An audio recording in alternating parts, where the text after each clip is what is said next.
Senhor, neste domingo abençoado que começa, eu me coloco diante de Ti com o coração leve e cheio de gratidão. Obrigado por mais um amanhecer, por mais uma chance de viver, por cada respiro que me recorda o milagre da vida. Hoje, quero te pedir que o Teu amor me guie em cada passo, que Tua luz ilumine meu caminho e que a Tua paz habite em mim.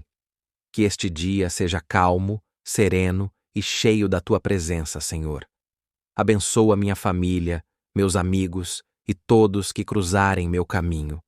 Renova minhas forças, acalma minha mente e ensina-me a confiar nos Teus planos, mesmo quando eu não os compreendo.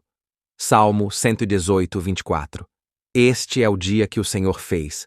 Regozijemo-nos e alegremo-nos nele.